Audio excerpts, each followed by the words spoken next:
Hello guys, അപ്പോൾ എല്ലാവർക്കും സുഖമാണെന്ന് വിചാരിക്കുന്നു. അപ്പോൾ ഞാനിപ്പോൾ വന്നിട്ടുള്ളത് എൻ്റെ ഒരു പ്രഗ്നൻസി ടൈമിൽ ഉണ്ടായ കുറച്ച് അനുഭവങ്ങൾ പറയാനാണ് കേട്ടോ. ഞാൻ ഏറ്റവും കൂടുതൽ ആസ്വദിക്കണം എന്ന് ആഗ്രഹിച്ചൊരു കാലം എൻ്റെ ഗർഭകാലമാണ്. പക്ഷേ എനിക്കതിന് പറ്റിയിട്ടില്ല. ഒരു പാൻക്രിയാസ് ഇൻഫെക്ഷൻ തകർത്തൊരു ഗർഭകാലമാണ് എനിക്ക് നിങ്ങളോട് പറയാനുള്ളത്. ഇപ്പോൾ പ്രഗ്നൻ്റ് ആയിട്ട് ഇല്ലവർക്കും ഇനി ആവാൻ പോകുന്നവർക്കും കല്യാണം കഴിഞ്ഞവർക്കും കഴിയാത്തവർക്കും ഒക്കെ ഉപകാരപ്പെടുന്നൊരു വീഡിയോ ആയിരിക്കും കേട്ടോ. ഇത് സ്ത്രീകൾക്കും പുരുഷന്മാർക്കും എല്ലാവർക്കും ഉപകാരപ്പെടുന്നതായിരിക്കും. ശരിക്കും ഞാൻ പ്രഗ്നൻ്റ് ആണെന്ന് അറിഞ്ഞിട്ട് ഒരു 1 വീക്കെല്ലാം കഴിയുമ്പോൾ എനിക്കൊരു പെയിൻ വരുന്നു, വയറുവേദന എന്ന് പറയുമ്പോൾ സഹിക്കാൻ പറ്റാത്തൊരു വയറുവേദന. പീരിയഡ്സ് ടൈമിൽ ഉണ്ടാകുന്ന വയറുവേദനയുടെ ഇരട്ടി വേദന. അപ്പോൾ ശരിക്കും വയറ് താഴെയല്ല, ശരിക്കും ഈ ചെസ്റ്റിൻ്റെ ഈടായിട്ട് നമുക്ക് ഈ വേദന വരല്. അപ്പോൾ ഞാനൊരു ഇതെന്ത് ഈടൊരു വേദന എന്ന് ഞാൻ ചിന്തിക്കുക. പിന്നെ ഞാൻ പറഞ്ഞ ഛർദ്ദിക്കുന്നതിൻ്റെ ആയിരിക്കും എന്ന് പറഞ്ഞു. കാരണം ഫുൾ ടൈം ഛർദ്ദിയാണ്. ഫുഡ് കഴിക്കും ഇടവരെ എത്തും, തിരിച്ചാദ്യം റിട്ടേൺ വരും. അങ്ങനത്തെ ഒരു അവസ്ഥ ഉണ്ടായി. അപ്പോൾ എല്ലാവരും പറഞ്ഞ് ഛർദ്ദിക്കുന്നതിൻ്റെ വേദന. അപ്പോൾ പിന്നെ വീട്ടിൻ്റെ സൈഡ് ഇപ്പുറത്തെ വീട്ടിലെ കുറച്ച് വയസ്സായവരെല്ലാം മറ്റു പറയും പിന്നെ അത് വയറ് വീർക്കുന്നതിൻ്റെ വേദനയാണ്. അപ്പോൾ ഞാൻ എനിക്ക് വീർക്കാനായിട്ടില്ലല്ലോ, ഒരു 2-3 ആഴ്ച അതിനത്രേ. അപ്പോൾ ഞാൻ വിചാരിച്ചു ഇത് വീർക്കുന്നതിൻ്റെ വേദനയാണെങ്കിൽ ഇപ്പോഴേ വരാനായിട്ടല്ലോ എന്ന് ചോദിച്ചു. പിന്നെ കുറേ ആളോട് ഗ്യാസിൻ്റെതായിരിക്കും, ചിലപ്പോൾ ഫുഡ് കഴിക്കാൻ പറ്റാത്തതിൻ്റെ ആയിരിക്കും, വയറ് ഒഴിഞ്ഞ് കിടക്കുന്നതല്ലേ, ഫുഡ് കഴിക്കുന്നതല്ലേ ഛർദ്ദിച്ച് പോകുന്നതല്ലേ, അതിൻ്റെതായിരിക്കും എന്ന് പറഞ്ഞു. പിന്നെ ഇത് ഡോക്ടറെ കാണിച്ചു വയറുവേദന. അപ്പോൾ ഡോക്ടർ നോർമലാണെന്ന് പറഞ്ഞു. ചിലപ്പോൾ ഗ്യാസിൻ്റെതായിരിക്കാം അങ്ങനെ പറഞ്ഞു, ചിലപ്പോൾ ഛർദ്ദിയിലതായിരിക്കും എന്ന് പറഞ്ഞു. പിന്നെ ഗവൺമെൻറ് ഹോസ്പിറ്റലിലാണ് കാണിച്ചിട്ടുണ്ടായെന്ന് എനിക്ക് തോന്നുന്നു. അപ്പം പിന്നെ നല്ല പെയിൻ ഉണ്ടാകുമ്പോൾ ഡോക്ടർ പറയും എന്നാൽ പെയിൻ കില്ലർ എടുത്തിട്ട് പോയിക്കോ, ഇഞ്ചക്ഷൻ വെക്കും, വീട്ടിലേക്ക് വരും. ഇതന്നെ റിപ്പീറ്റ് ആണ്, പിറ്റേ ദിവസവും എല്ലാ ദിവസവും ഇതന്നെ ഹോസ്പിറ്റലിൽ പോകുന്നത്, പെയിൻ കില്ലർ അടിക്കുന്ന വരുന്നു. അപ്പം ഞാൻ അപ്പോളിനോട് പറഞ്ഞു പിന്നെ അപ്പോട്ടെ അതിന് പെയിൻ കില്ലർ അടിക്കാൻ പറ്റൂല, കാരണം കുഞ്ഞിക്ക് ഇത് മോശമല്ലേ, എനിക്കും കുഞ്ഞിക്കും ഇത് മോശമാണ്. അപ്പോൾ ഞാൻ പറഞ്ഞു എനിക്ക് പറ്റൂല, വേറെ ഇടം കാണിക്കാമെന്ന് പറഞ്ഞു. അങ്ങനെ ഒരു 4-5 ഡോക്ടറെ കാണിച്ചു, നമ്മൾ മാറ്റി കാണിച്ചു. പക്ഷെ എല്ലാവരും തന്നെ പെയിൻ കില്ലർ അടിക്കുന്നു വിടുന്നു എന്നല്ലാതെ ആർക്കും ഒന്നും പറയാൻ പറ്റില്ല. നമ്മൾ ഗ്യാസിൻ്റെതാണെന്ന് പറയുന്നു. പിന്നെ വയറൊഴിഞ്ഞെടുക്കുന്നല്ലേ, അതുകൊണ്ടായിരിക്കും എന്ന് പറഞ്ഞു. പിന്നെ എനിക്ക് ശരിക്കും എണീക്കാൻ പറ്റാത്തൊരവസ്ഥയായി. ഈ കിടന്നെടുക്ക് തന്നെ ഛർദ്ദിക്കലും എല്ലാം അവിടെ. എനിക്ക് ശരിക്കും തലപൊന്തലില്ല. ഹോസ്പിറ്റലിൽ ആരെങ്കിലും ഡ്രസ്സ് ഇടിച്ച് തരും, അപ്പോട്ടിനെടുത്തിട്ട് ഓടും, അത് എനിക്ക് തിരിച്ചു കൊണ്ടുവരും, അങ്ങനെയെല്ലാം ആയിപ്പോയി. പിന്നെ എൻ്റെ അവസ്ഥ കണ്ടിട്ട് വീട്ടിൽ നിന്ന് അമ്മ പറഞ്ഞത് വീട്ടിൽ വന്ന് നിൽക്കുമെന്ന് പറയും. ഞാൻ പറയാൻ പറ്റുകയില്ല, എനിക്ക് അപ്പോനെ വീട്ടിൽ വരാനേ ആവില്ല, ഞാൻ അവിടെ തന്നെ നിന്നോളാം. പിന്നെ അച്ഛൻ്റെ പെങ്ങന്മാരെല്ലാം പോയിട്ട് കുറേ പറഞ്ഞു തന്നിട്ട് വീട്ടിലേക്ക് പോകണം, വീട് നിൽക്കണ്ടായി, അങ്ങനെയല്ല അമ്മയുണ്ടാകുമ്പോൾ കുറച്ച് സമാധാനമില്ലേ എന്നെല്ലാം പറഞ്ഞു. പക്ഷെ എനിക്ക് അമ്മയുടെ അടുത്ത് പോകണമെന്നുണ്ട്, പക്ഷെ എനിക്ക് അപ്പോനെ വിട്ടിട്ട് പോകാൻ പറ്റുന്നില്ല, അതാണ് മെയിൻ കാര്യം. പിന്നെ അപ്പം ഞാൻ മെലിഞ്ഞു എന്നെല്ലാം പറഞ്ഞാലേ എങ്ങനെ പറയേണ്ടത്, ശരിക്കും മെലിഞ്ഞ് ആ ഫോട്ടോസൊന്നും എൻ്റെ കയ്യിൽ ഇല്ല, ഉണ്ടാക്കി കാണിച്ചതായിരുന്നു. ശരിക്കും കവിളിൽ ഇങ്ങനെ ഒട്ടിയിട്ടുണ്ടായിരുന്നു എൻ്റെ. പിന്നെ എല്ലാവർക്കും കരച്ചിൽ വരില്ലാന്ന്, ശരിക്കും എന്നെ കാണുമ്പോൾ ഒരാൾ കരയില്ലാന്ന്, ഇങ്ങനെ അയ്യോ എങ്ങനെ ഉണ്ടായി കുഞ്ഞാണിത് ഇങ്ങനെ പറഞ്ഞിട്ട്. ശരിക്കും ആ സമയത്ത് എൻ്റെ ഏറ്റവും നെഗറ്റീവായിട്ടുള്ളൊരു കാര്യം എന്ന് വെച്ചാൽ ആൾക്കാർ വരുമ്പം ഞാൻ മിണ്ടോ അനങ്ങോ ഒന്നുമില്ല. സംഭവം ഈ പെയിൻ കാരണമാണ്. എനിക്ക് ഈ പെയിൻ വരുമ്പം പൊതുവെ എനിക്ക് പണ്ടേ ഇല്ലതാണ്, ഈ പല്ലുവേദനയോ തലവേദനയോ വയറുവേദന സൗണ്ട് കേൾക്കാൻ പാടില്ല. അപ്പം ഞാൻ ഈ സമയത്ത് ഞാൻ കിടക്കുമ്പോൾ ആരെങ്കിലും വന്നിട്ട് ഇങ്ങനെ ചോദിക്കും പറയും ചെയ്യുമ്പോൾ എനിക്ക് സൗണ്ട് കേൾക്കുമ്പോൾ ഭയങ്കര ഇറിറ്റേഷനാണ്, ഇങ്ങനെ വയറുവേദന കൂടുന്ന പോലെ തോന്നും. അപ്പം ഞാൻ ആര് വന്നാലും ഈ ചെവി രണ്ടും കുത്തിയിട്ട് കിടക്കും. അപ്പോൾ അവർ വിചാരിക്കും അവരോട് ദേഷ്യമില്ല, അങ്ങനെ കുറേ ആൾ പറഞ്ഞിട്ടുണ്ടെന്ന് തോന്നുന്നു. അപ്പോനോട് കുറേ ആൾ പറഞ്ഞിട്ടുണ്ട് അങ്ങനെ. പിന്നെ അഹങ്കാരി എന്നെല്ലാം പറഞ്ഞിട്ടുണ്ട് കേട്ടോ എന്നെ ആ ടൈമിൽ. ചിലപ്പോൾ ശരിക്കും എന്താ വേണ്ടത്, ശരിക്കും ആ ഒരു സമയത്തില്ലേ എനിക്ക് സൗണ്ട് കേൾക്കുന്നത് ഭയങ്കര ഇറിറ്റേഷൻ എന്ന് പറഞ്ഞാൽ അങ്ങനത്തെ ഇറിറ്റേഷൻ. കാരണം ആ പെയിൻ അവർക്ക് അറിയാത്തതുകൊണ്ടാണ്, സാധാരണ ഒരു പെയിനേ അല്ല അത്. പിന്നെ അപ്പോഴായിരുന്നു അങ്ങനെ അപ്പോഴോട് ചോദിക്കുമ്പോൾ നമുക്ക് പെയിൻ ദേഷ്യം വരും. ഞാൻ പറയും അപ്പോഴെ മിണ്ടല്ല, സൗണ്ട് ആക്കല്ല ഞാൻ ഇങ്ങനെ പറയും, പുറത്തുനിന്ന് അത് സൗണ്ട് ആക്കാൻ പാടില്ല. എനിക്ക് അങ്ങനത്തെ ഒരു ചിന്താഗതി ഞാൻ പോയിക്കൊണ്ടായിട്ട് ഇങ്ങനെ സൗണ്ട് കേട്ടൂടോ, എനിക്ക് ഒരിക്കലും സൗണ്ട് കേൾക്കാൻ പാടില്ല എന്നുള്ളൊരു, ഞാൻ ഫോണെല്ലാം സ്വിച്ച് ഓഫ് ആക്കി ഇട്ടിട്ടുണ്ടായി. പിന്നെ ഈ പെയിൻ നല്ലോണം കൂടിയിട്ടാകുമ്പോൾ ഈ രാത്രി ഒരു 10 മണിയെല്ലാം പെയിൻ വരും. അപ്പോൾ അടുത്തില്ല ഒരു പ്രൈവറ്റ് ഹോസ്പിറ്റലിൽ കൊണ്ടുപോകും, അവിടെ നിന്ന് പെയിൻ കില്ലർ അടിക്കും, 2 മണി 3 മണിയെല്ലാം തിരിച്ചു വരും.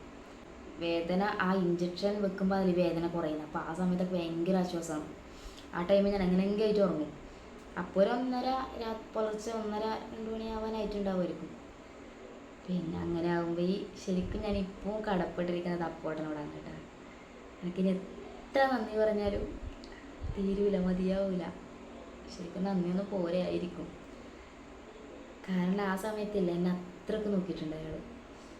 പിന്നെ എൻ്റെ അടുത്ത് തന്നെ രാവിലെ സ്കൂൾ ട്രിപ്പ് പോയിട്ട് തിരിച്ചു വരും. അടുത്ത് തന്നെ ഞാൻ എങ്ങനെ കിടക്കുന്ന അതിൻ്റെ ബാക്കിൽ വേണ്ടി കിടന്നിട്ട് വയറ് മുറുക്കെ പിടിച്ചിട്ട് കിടക്കും. പിന്നെ വൈകുന്നേരം ആകുമ്പം ആദ്യമേ സ്കൂൾ ട്രിപ്പിൽ പോയിട്ട് തിരിച്ചു വരും. ഇങ്ങനെ ഇവരെ റിപ്പീറ്റ് തന്നെ എൻ്റെ അടുത്ത് വരും. പിന്നെ സ്കൂൾ അവരെ ജോലി നോക്കി പിന്നെ വീട്ടിൽ തന്നെ എന്ന് പറഞ്ഞാൽ വീട്ടിൽ തന്നെ എന്നെ നോക്കിയിട്ട് നിൽക്കലാണ്. രാത്രി ആകുമ്പോൾ എടുത്തിട്ടെല്ലാം ഓടും ഹോസ്പിറ്റലിലേക്ക് തന്നെ.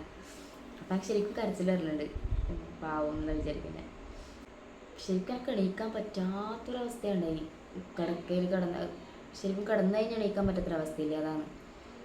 അപ്പം പിന്നെ ശരിക്കും ഞാൻ 2 ആഴ്ചയിൽ കുളിക്കാണ്ട് നിന്നിട്ടുണ്ട് ഈ ഗർഭകാലത്ത്. എനിക്ക് ഇപ്പോൾ ഓർമ്മ ചിരി വരുന്നു. ശരിക്കും ഞാൻ കുളിക്കലും എണീക്കാൻ പറ്റുന്നില്ല, അപ്പോൾ കുളിക്കലും നടക്കൂല. പിന്നെ ഒരു ദിവസം വീട്ടിൽ നിന്ന് അമ്മ എല്ലാവരും വന്നിട്ട് പറഞ്ഞു, വാ വീട്ടിലേക്ക് വാ, ഇനി നിൽക്കണ്ടെന്ന് പറഞ്ഞു. വീട്ടിലേക്ക് വന്നു. വീട്ടിലേക്ക് വന്നിട്ടാകുമ്പോൾ അമ്മ പറഞ്ഞു, നീ കുളിച്ചാലേ ശരിയാവും എനിക്ക് എന്നെല്ലാം പറഞ്ഞിട്ട് അമ്മ എൻ്റെ മുടി തൊടുമ്പില്ലേ, മുടി ശരിക്കൂല്ലേ ചകിരി അറിയോ, തേങ്ങയുടെ ചകിരി, അതുപോലെയാണ് എൻ്റെ തല. ശരിക്കും മുടി ഇപ്പം ഇങ്ങനെ ഇല്ലേ, ഇതിങ്ങനെ ആക്കാൻ പറ്റൂല. കാരണം ജട കെട്ടിയിട്ടില്ലേ ഫുള്ള്, കാരണം വലിക്കുന്നില്ല, ഫുൾ ടൈം കിടത്തല്ലേ, ജട കെട്ടിയിട്ട് പോയിന് ഫുള്ള് മുടി. ലാസ്റ്റ് അമ്മയും വലിയമല മുടി മുറിക്കാന്ന് പറഞ്ഞു. അവരവർ വേണ്ട, മുടി മുറിക്കണ്ട. ലാസ്റ്റ് അമ്മ പിന്നെ എണ്ണയെല്ലാം തടവി തന്ന് കുളിപ്പിച്ച്. അപ്പോൾ ശരിക്കും കിട്ടുന്നൊരു ആശ്വാസമില്ല എനിക്ക്. ഞാൻ വിചാരിച്ചു ഞങ്ങൾക്ക് ആ വേദന വരൂലായിരിക്കും എന്ന് ഞാൻ വിചാരിച്ചിന്. ശരിക്കും ഞാൻ വിചാരിച്ചു എനിക്കെല്ലാം ശരിയായി. പിന്നെയും ഇതന്നെയാണ് എൻ്റെ അവസ്ഥ കേട്ടോ. പിറ്റേ ദിവസം മുതൽ വീണ്ടും വയറുവേദനയും ഛർദിയും. പിന്നെ ഞാൻ സ്വയം ആശ്വസിച്ചു, ഇങ്ങനെ ഛർദ്ദിക്കുന്നത് കൊണ്ടാണ് നിനക്ക് എനിക്ക് വേറെ പ്രശ്നങ്ങളൊന്നുമില്ല എന്ന് ഞാൻ ഇങ്ങനെ സ്വയം സമാധാനിക്കാൻ തുടങ്ങി. പക്ഷെ പറ്റിയിട്ട് എനിക്ക് കഴിഞ്ഞു. പിന്നെ ലാസ്റ്റ് വീട്ടിൽ നിന്ന് ഏട്ടൻ പറഞ്ഞു, നല്ല ഡോക്ടറെ കാണിക്കുക, അവിടെ നല്ല ഡോക്ടറെ വെച്ചാൽ അവിടെ കാണിക്കാം, പ്രൈവറ്റ് ഹോസ്പിറ്റലിനെ കാണിക്കാമെന്ന് പറഞ്ഞാകുമ്പം പിന്നെ വീട്ടിൻ്റെ അടുത്ത് ഹോസ്പിറ്റലുണ്ട്, വീടിൻ്റെ അടുത്തുള്ള ടൗണിൽ ഹോസ്പിറ്റലുണ്ട്. അപ്പോൾ നമ്മൾ അടുത്തേക്ക് അവിടെ നല്ല ഗൈനക്കോളജിസ്റ്റ് ഉണ്ടെന്ന് പറഞ്ഞിട്ടാണ് അങ്ങോട്ട് പോയത്. അപ്പോൾ അവിടെ പോയിട്ടാകുമ്പോൾ ഡോക്ടർ ആദ്യം പറഞ്ഞു പിന്നെ ഗ്യാസിൻ്റെതാവാനാ ചാൻസ് എന്ന് പറഞ്ഞു. അപ്പോൾ അവിടെ നിന്ന് ഇതേപോലെ പെയിൻ കില്ലർ തന്നിട്ട് വിട്ടു. ഇത് കുറവില്ല. എനിക്ക് പിറ്റേ ദിവസവും പോയി പിറ്റേ ദിവസം പോയിട്ട് പറഞ്ഞു ഡോക്ടറിനെ അഡ്മിറ്റ് ചെയ്യണം, കാര്യമായിട്ട് നോക്കണം എന്ന് പറഞ്ഞു. ബ്ലഡ് എടുത്തിട്ട് ടെസ്റ്റ് ചെയ്യാൻ കൊടുത്തു. പിന്നെ ശരിക്കും ഈ നേഴ്സുമാരെല്ലാം എന്നോടില്ലേ വന്നിട്ട് എന്തെല്ലോ ചോദിക്കും, ഞാൻ ആർക്കും ഉത്തരം ഞാൻ കൊടുത്തിട്ട. അതിപ്പോൾ എനിക്ക് ഭയങ്കര സങ്കടം തോന്നലുണ്ട്. നേഴ്സുമാർക്ക് നല്ല എല്ലാവർക്കും, ആര് വന്നാലും ഞാൻ ആ ടൈമിൽ മിണ്ടായില്ലല്ലോ. അതിന് കുറേ പ്രശ്നങ്ങളെല്ലാം ഉണ്ടായിന് കേട്ടാ. അവൾ മിണ്ടുന്നില്ല, ഇതാക്കുന്നില്ല എന്നെല്ലാം പറഞ്ഞിട്ട് കുറേ പ്രശ്നങ്ങളെല്ലാം ഉണ്ടായിട്ടുണ്ടായിരുന്നു. പിന്നെ അപ്പോൾ നേഴ്സുമാരെല്ലാം വന്നിട്ട് കുറേ സംസാരിക്കും. ഞാനൊന്നും മിണ്ടില്ല. ഞാനിങ്ങനെ ശരിക്കും ഒരു മരവിച്ചൊരവസ്ഥയില്ലേ, ശരിക്കും ചെവി കേൾക്കാത്ത മിണ്ടാൻ പറ്റാത്ത ആൾക്കാരില്ല, അതുപോലെ ഞാൻ ഉണ്ടായി. കിടന്നിടത്ത് ഇരുന്നിടത്ത് അങ്ങനത്തെ ഒരവസ്ഥ. അപ്പോൾ ഡോക്ടർ 2 ദിവസം കഴിഞ്ഞിട്ട് റിസൾട്ട് വരുമെന്ന് പറഞ്ഞു. ബ്ലഡ് ടെസ്റ്റിൻ്റെ റിസൾട്ട് വരെ 2 ദിവസം കഴിയുമെന്ന് പറഞ്ഞു. അങ്ങനെ 2 ദിവസത്തിന് വെയിറ്റ് ആക്കി. 2 ദിവസം കഴിഞ്ഞ് ഡോക്ടർ വന്നിട്ട് പറഞ്ഞു റിസൾട്ട് വന്നു. ആ പറഞ്ഞക്ക് ഈ പാൻക്രിയാസിൻ്റെ ഇൻഫെക്ഷൻ ഉണ്ടെന്ന് പറഞ്ഞു. പാൻക്രിയാസ് ഈടായിട്ട് വരും. അപ്പോൾ ഇത് ഈട എനിക്ക് പൊതുവെ വേദന എടുക്കൽ. അപ്പോൾ പിന്നെ ഇവിടെ ഇൻഫെക്ഷൻ ആയിട്ടുണ്ടെന്ന് പറഞ്ഞു. അതാണ് ഫുഡ് കഴിക്കുമ്പോൾ ഒന്നും പോവാത്തത്, ഇവിടെ എത്തുമ്പോൾ രക്തം വരുന്നത് അതുകൊണ്ടാണെന്ന് പറഞ്ഞു. അപ്പോൾ പറഞ്ഞു 48 മണിക്കൂറാണെന്നോ 24 മണിക്കൂറാണെന്നോ അറിയില്ല എനിക്ക്, ഗ്ലൂക്കോസ് മാത്രം ഇട്ടിട്ട് ഫുഡ് കഴിക്കാണ്ട് വെള്ളം കുടിക്കാണ്ടെല്ലാം നിൽക്കണം എന്ന് പറഞ്ഞു. അപ്പോൾ എനിക്ക് ഭയങ്കര സങ്കടം തോന്നി ടീച്ചർ. അപ്പോൾ ഡോക്ടർ പറഞ്ഞു അങ്ങനെ നിർത്താം, എന്നാലും ഇത് ഉണങ്ങുമെന്ന് പറഞ്ഞു. ഇതിന് ഇൻഫെക്ഷൻ എന്നാലും മാറും, അങ്ങനെ കിടക്കട്ടെ ഗ്ലൂക്കോസ് ഇട്ടിട്ടെന്ന് പറഞ്ഞു. ഞാൻ ഓക്കെ, എല്ലാവർക്കും ഭയങ്കര ഇതായി. ഓക്കെ എന്നാൽ മാറി കിട്ടുമല്ലോ എന്ന് വിചാരിച്ചു. അപ്പോൾ എന്നോട് പറഞ്ഞു ഈ 2 ദിവസം കഴിഞ്ഞിട്ട് നിങ്ങൾ ഹോസ്പിറ്റലിൽ മാറണം, പുറത്തു പോയിട്ട് കാണിച്ചിട്ട് വരണം, ഏതെങ്കിലും ഗ്യാസ്ട്രോളജീനെ കാണിച്ചിട്ട് വരണം എന്ന് പറഞ്ഞു. അപ്പോൾ നമ്മൾ നേരെ പോയി ശ്രീചന്തിലേക്കാണ് കേട്ടോ. ശ്രീചന്തിലേക്ക് പോയിട്ടാകുമ്പം അവിടെ കാണിച്ചു. അവിടുത്തെ ഗൈനക്കോളജിസ്റ്റിനെ കാണിക്കണം എന്ന് പറഞ്ഞു. എൻ്റെ അമ്മ ഏറ്റവും കൂടുതൽ സങ്കടപ്പെട്ടത് അന്നാണ് കേട്ടോ. അന്ന് അടുത്ത ഗൈനക്കോളജിസ്റ്റ് പറഞ്ഞത് പ്രസവ വേദനയേക്കാളും വലിയ വേദനയായതെന്ന്. അപ്പം അമ്മമാർക്ക് അറിയാമായിരിക്കുമല്ലോ എത്രത്തോളമാണ് പ്രസവ വേദന. അതിനേക്കാളും വലിയ വേദന എന്ന് പറയുമ്പോൾ അത് വലിയ വേദനയായി. ശരിക്കും എല്ലാവരും പറയുന്നൊരു കാര്യം, ഏറ്റവും വലിയ വേദന പ്രസവ വേദനയാണെന്ന്. അപ്പോൾ ആ ഡോക്ടർ പറഞ്ഞത് അതിനേക്കാളും വലിയ വേദനയാണ് ഈ പാൻക്രിയാസിൻ്റെ വേദന. അപ്പോൾ ഈ പ്രഗ്നൻ്റ് ആയ ടൈമിലും കൂടി ആകുമ്പം അത് വലിയ വേദനയായി. അപ്പം അപ്പോൾ എല്ലാവർക്കും ഭയങ്കര സങ്കടമായിരിക്കും കേട്ടപ്പം. അന്ന് അവിടെ തന്നെ ടെസ്റ്റ് ചെയ്തു. പിന്നെ കുഴപ്പമൊന്നുമില്ല എന്ന് പറഞ്ഞു. ഫുഡ് കൊടുത്തു എന്ന് പറഞ്ഞു. അപ്പം 40 മണിക്കൂർ ഞാൻ ഫുഡ് കഴിക്കാനുണ്ടായിട്ടേ. അപ്പോൾ ഫുഡ് കൊടുത്തു എന്ന് പറഞ്ഞു. പക്ഷേ ഫുഡ് കൊടുക്കുമ്പോൾ എനിക്കത് കഴിക്കാൻ പറ്റുന്നില്ല. വീട്ടുകിടത്തുനിന്ന് തിരിച്ചു വരും. ഇതന്നെ ഞാൻ വിളിച്ച് മാറിക്കിട്ടിയത്. പിന്നെ 2 ദിവസം പെയിനൊന്നും ഉണ്ടായിട്ടില്ല.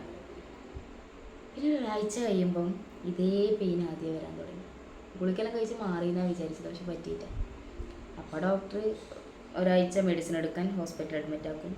പിന്നെ ആദ്യം വരും. ഇതന്നെ വീണ്ടും റിപ്പീറ്റ് ആവാൻ തുടങ്ങി. അപ്പോൾ കുറച്ച് സാധനങ്ങൾ കഴിക്കുമ്പോൾ എനിക്ക് ഭയങ്കര വേദന വരല്. പച്ചരിയില്ലേ, പച്ചരിനെ കൊണ്ടിലെ സാധനം കഴിച്ചാൽ എനിക്ക് വേദന വരും. ദോശ, അരിയും കടല അങ്ങനത്തെ എല്ലാം കഴിക്കുമ്പോൾ എനിക്ക് വേദന വരും. ആപ്പിൾ കഴിച്ചാൽ എനിക്ക് വയറുവേദന വരും. പിന്നെ ചൂടുവെള്ളം കുടിക്കുമ്പോൾ വയറുവേദന വരും. അങ്ങനത്തെ കുറച്ച് ഫുഡിൻ്റെ ഒരു പ്രശ്നം ഉണ്ടായി. ശരിക്കും പറഞ്ഞാലേ എൻ്റെ ഗർഭകാലത്ത് എനിക്ക് ആഗ്രഹിച്ചതൊന്നും കിട്ടിയിട്ടെന്നല്ല, എനിക്ക് തിന്നാൻ പറ്റിയിട്ട. ചിലപ്പോൾ എനിക്ക് പെട്ടെന്ന് കാണുമ്പോൾ അത് വേണമായിരുന്നു, പക്ഷെ എങ്ങനെ തിന്നല്. അന്ന് ഞാൻ ആദ്യമായിട്ട് പറഞ്ഞൊരു കാര്യം ആഗ്രഹിച്ചത് ക്യാരറ്റ് വേണമെന്നാണ്. ക്യാരറ്റ് വേണമെന്നിട്ട് ക്യാരറ്റ് വാങ്ങിയിട്ട് വന്നു. പിന്നെ കഴിച്ചിന് അതേപോലെ ഛർദ്ദിച്ച്. എനിക്കതിൻ്റെ വയറ്റിലെത്തിയിട്ടാന്ന് തോന്നുന്നു. എല്ലാവരും ചുറ്റും കൂടിയിരിക്കും ഇങ്ങനെ, വല്യമ്മ, ഏട്ടന്മാർ, അമ്മ എല്ലാവരും കൂടി ചെയ്തിട്ട് വയ്ക്കും. എന്ന് വേണ്ടത് മസാല ദോശ വേണം, ചിക്കൻ കറി വേണം, അത് വേണം, ഇത് വേണം. എനിക്ക് ശരിക്കും എനിക്ക് തന്നെ ദേഷ്യം വരും ഇങ്ങനെ, എന്തിനെങ്ങനെ ചോദിച്ചു കൊടുക്കുന്നത്, എനിക്ക് വേണ്ടാന്ന് പറഞ്ഞില്ലേ എന്നുള്ള രീതിയിൽ. പക്ഷെ അവർ സ്നേഹം കൊണ്ട് ചോദിക്കുന്നത്, കാരണം ഞാനൊന്നും തിന്നിട്ടല്ലോ, അപ്പം എനിക്ക് എന്തെങ്കിലും ആഗ്രഹം ഉണ്ടായിട്ട് കാര്യമില്ല, എനിക്ക് അറിയാതെ തിന്നാൻ പറ്റൂല, എനിക്ക് നല്ല ഉറപ്പുണ്ട്. അവിടെ ഞമ്മളൊക്കെ ഒന്നും വേണ്ട എന്ന്. അങ്ങനെ ഹോസ്പിറ്റലിൽ ഇടയ്ക്കിടയ്ക്ക് പോവും, ഇഞ്ചക്ഷൻ വെക്കും, മരുന്ന് കഴിക്കും, തിരിച്ചു വരും. ഇതന്നെ വേദന ഇല്ലാത്ത ഒരു ദിവസം ഉണ്ട് ആ ഒരു പ്രഗ്നൻസി ടൈമിൽ ഉണ്ടായിട്ട. എല്ലാ ദിവസവും വേദനയാണ്. പിന്നെ ഒരു 4 മാസമെല്ലാം ആകുമ്പം പിന്നെ ഒരു ദിവസം എനിക്ക് ഭയങ്കര ആഗ്രഹം, ഒരു ആപ്പിൾ കണ്ടിട്ട് ഫ്രിഡ്ജിൽ, എനിക്കിത് കൊതിയെന്നെല്ലാം പറഞ്ഞില്ല. ചിലപ്പോൾ ഞാൻ വിചാരിച്ചു ഒരു കഷ്ണം തിന്നിട്ടാകുമ്പോൾ. അപ്പോൾ അന്ന് അമ്മ ഷോപ്പിൽ പോയിട്ടുണ്ടായിരുന്നു, വീട്ടിൽ ആരും ഉണ്ടായിട്ടാ. പിന്നെ ഞാൻ ഒരു സന്ധ്യ ആകുമ്പോൾ കഴിച്ചു. കഷ്ണം കഴിച്ചാലും എനിക്ക് നല്ല വേദന വന്നു. കുറച്ച് കഴിയുമ്പോൾ പെയിൻ കൊണ്ട് സഹിക്കാൻ പറ്റുന്നില്ല. ഞാൻ ലാസ്റ്റ് കട്ടുമേലെ കിടന്ന് തെരഞ്ഞു. ഈ വയറും ഉണ്ട്. അപ്പം എനിക്ക് ഭയങ്കര ഒരേ കരച്ചില്ല. ഞാൻ എനിക്ക് വേദന എടുക്കുന്നത് ആരുമില്ല. പിന്നെ ഞാൻ എനിക്ക് വേദന എടുക്കുന്നത് വല്യമ്മ അപ്പുറത്തേക്കാരെ പോയിട്ടുണ്ടായിന്, എൻ്റെ അടുത്ത് തന്നെ ഉണ്ടായിട്ടുണ്ടായിന്. ഞാൻ എനിക്കുള്ള വേദനയുണ്ട്, ഞാൻ എന്നെ കരയാൻ തുടങ്ങി. ലാസ്റ്റ് അമ്മ വന്നിട്ട് ഹോസ്പിറ്റലിൽ നമ്പർ വേണ്ട, ഹോസ്പിറ്റലിൽ പോകണ്ടെന്ന് പറഞ്ഞു. പിന്നെ ഒരു 10-11 നല്ല വേദന വന്നിട്ടാകുമ്പം അപ്പോട്ടനെ വിളിച്ച് വരുത്തി വീട്ടിലേക്ക്. അപ്പോൾ ഹോസ്പിറ്റലിൽ പോവുക, അവൾക്ക് നല്ല പെയിൻ ഉണ്ട് എന്ന് പറഞ്ഞു. ഹോസ്പിറ്റലിൽ പോയിട്ട് ഒരു 12-12:30 ഹോസ്പിറ്റലിൽ പോയി. അവിടെ എത്തിയിട്ടാകുമ്പോൾ പെയിൻ കില്ലർ തന്നു. ഫസ്റ്റ് പെയിൻ കില്ലർ തന്നു, എനിക്കൊരു മാറ്റമില്ല, നല്ല വേദന. ലാസ്റ്റ് 3 പെയിൻ കില്ലർ തന്നിട്ടും എനിക്കൊരു മാറ്റം ഉണ്ടായിട്ടാണ്. അവസാനം ഡോക്ടറെ വിളിച്ച് വരുത്തി, നല്ല പെയിൻ ഉണ്ട് പറഞ്ഞിട്ട് വരണം എന്ന് പറഞ്ഞിട്ട് വിളിച്ച് വരുത്തിയിട്ടാകുമ്പം ഒരു 4:30-5 മണിയാകുമ്പോൾക്ക് 3:30-4 വരില്ല ആ ടൈമൊക്കെ ഡോക്ടർ വന്നു. ഡോക്ടർ വന്നിട്ട് ലേബർ റൂമിൽ പിന്നെ സ്കാനിങ് റൂമിൽ കൊണ്ടുപോയിട്ട് പറഞ്ഞു. പിന്നെ നോക്കിയിട്ടെല്ലാം വിട്ടു. കുറേ കഴിയുമ്പോഴാണ് അമ്മ പറയുന്നത്, കുഞ്ഞിക്ക് അനക്കമില്ല, വയറ്റിൽ കുഞ്ഞ് അനങ്ങുന്നില്ല, നീ ഇങ്ങനെ കരഞ്ഞുകൊണ്ട് നിൽക്കല്ല എന്നെല്ലാം പറയുന്നതിനോട്. പിന്നെ അപ്പം അതിൻ്റെ ടെൻഷനായി എനിക്ക്. ഞാൻ എൻ്റെ അപ്പോണെ പിടിച്ചിട്ട് ഒരേ കരച്ചിലായിരുന്നു. അങ്ങനെ കുറച്ച് കഴിയുമ്പോൾ നേഴ്സ് ഉണ്ട് ഒരു പേപ്പർ കൊണ്ടുവരുന്നു, ഇത് സൈൻ ചെയ്യണം എന്ന് പറഞ്ഞു. അപ്പം എനിക്കെന്ന് ചിന്ത വരുന്നത്, കുഞ്ഞ് അനങ്ങുന്നില്ല, അപ്പം ഇത് അബോർഷൻ ചെയ്യാനായിരിക്കുമോ എന്നുള്ളൊരു പേടിയില്ലേ. ഞാൻ പറഞ്ഞു, ഞാൻ ഒരിക്കലും സൈൻ ചെയ്യില്ല, എനിക്ക് കുഞ്ഞിനെ വേണം, ഞാൻ സൈൻ ചെയ്യില്ല എന്ന് പറഞ്ഞു. അമ്മ ചീത്ത പറയാൻ തുടങ്ങി. അമ്മ പറഞ്ഞു, അതിനൊന്നല്ല, ഇത് ഹോസ്പിറ്റലിൽ മാറ്റാൻ വേണ്ടിയിട്ടാണ് ഒപ്പിടണമെന്ന് പറഞ്ഞു.